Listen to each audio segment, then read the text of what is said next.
Now, the management of the Federal Teaching Hospital, Lokoja, says it is doing all it can to ensure the safety of doctors and patients at the hospital.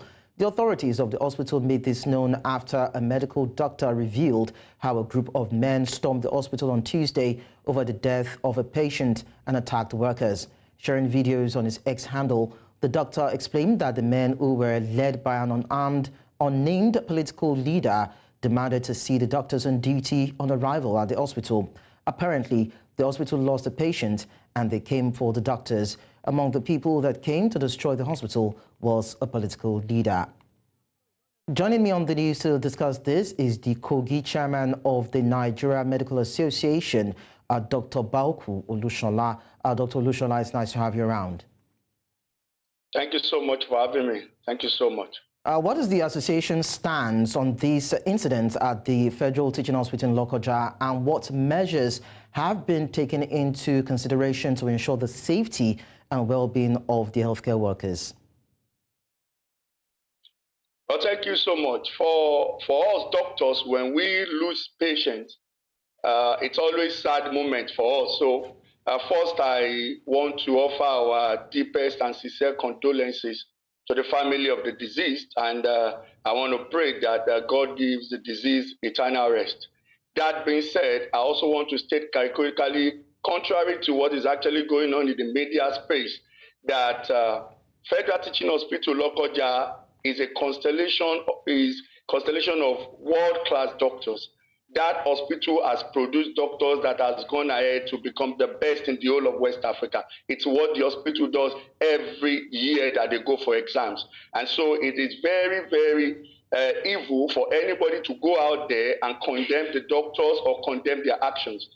Now, to speak to issues, I want to say categorically that doctors, our oath is to consecrate our life to the service to humanity, but not to give our life in service to humanity.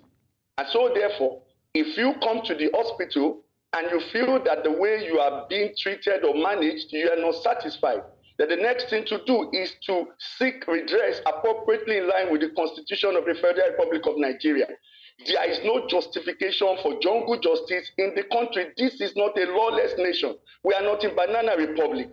And so the ugly incident that reared its head in Federal Teaching Hospital Lokoja, a center for excellence, is very distasteful and discerning, and worse is even being perpetrated by the keepers of the law, a legislative officer.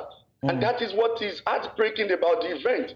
And so we're sad right now. The hospital is in real sadness. People are depressed that the people that are supposed to uphold the law are now the ones breaking it. Now, Dr. Olushola, in light of the reported involvement of a political leader in the attack, what actions are now being taken to address any potential interference by political actors in the state when it comes to healthcare service delivery by medical practitioners? All right, let me say that when people have institutional amnesia, it affects their actions in the public. Kogi State is not a state where anybody is highly placed than the other. Let me remind you that in 2020, a similar incident happened where a highly placed person, or purported highly placed person, assaulted a woman to the extent of raping the woman multiple times. If you check the dailies of 2020, April 3, the government of Kogi State came out categorically in their statement, and I quote, that the Kogi State government reaffirmed unalloyed commitment to protection of everyone in Kogi State and will not tolerate violence against anybody under any disguise. That is the stand of Kogi State, and so it will only take anybody with institutional amnesia to think because you are holding any position in Kogi State, then you are going to go contrary to the stand of the government. And that is what I think needs to be spoken to the minds and the mindset of everybody, no matter how highly placed you are. It is distasteful and a very disgusting sight that people that are supposed to uphold the law are caught in camera, struggling firearms with security officer, stoning doctors with phones. These people were caught on camera. The evidences are everywhere. Now, Dr. Olushola, shot 5 gunshots to go out in the hospital premises. Dr. Olushola, people are civil. Yeah, I can hear you, sir. Yes, that's actually where I'm actually going. We are just looking at the footage now where there's a scuffle between certain figures within the hospital premises. So when it comes to security, how can the Nigerian Medical Association collaborate with probably local authorities and law enforcement agencies and probably security agencies also to ensure that there is adequate security for members of staff who are providing healthcare services to patients and for facilities being used in these hospital establishments? Okay, let me tell you the three cardinal functions of NMA, anywhere NMA exists in Nigeria. NMA exists, number one, for its integrity and its name, to protect it as long as the life exists. Two, NMA exists for the welfare of its members. Third, which I want to say, NMA exists to protect the citizens where NMA exists. In the last 2 years, of course, NMA has been having fully backed program on corporate social responsibility. We've done free medical treatment over the years for the men of the civil defense, men of the Nigerian Army, men of the Nigerian Navy, commissioner for the police, all security agencies every year in Kogi State. We go there, we give them free medical training and free medical treatment. So the least we expect, actually, in line with the corporate social responsibility, is for the citizens and of course for the security agent to protect us. We are always at our duty post, minding our business, which is serving the humanity. And so we cannot be everywhere. So we expect that when we go all out to treat these people freely, to give our best, doctors even go to the extent of using their salary to pay medical bills of their patients. So how then do you justify these people that do this much in the face of Lassa fever epidemic, in the face of huge brain drain, in the face of massive shortage of manpower, in the face of doctors living in drones, the shores of this country? Some people decide to stay to continue to serve their fatherland, and what you can reward them with as a law enforcement, as a law keeper, a legislative officer, is to come to their duty post and assault them physically, mentally, and psychologically. It is inconceivable. It is disastrous. And that's why I'm wearing black. If you look at me very well, I'm wearing black because we are in mourning. We are no longer safe. Now, Dr. Lushola, supposed to keep the law. Yes, let's talk about safety. We still continue to talk about safety for medical practitioners, most especially in Kogi State. Now, of course, the efforts of medical practitioners, professionals in the states might not be known, most especially when they go out of their way to help patients, of course, in getting their healing and all that, might not be known to people in the state. So how do we now begin to drive a conversation whereby the medical community in the states finds a way to help people within the community understand the need for collaboration, for mutual understanding, mutual coexistence, whether or not a situation goes south, in ensuring that these people are able to do the job without fear or favor? All right. Let me break something down to you.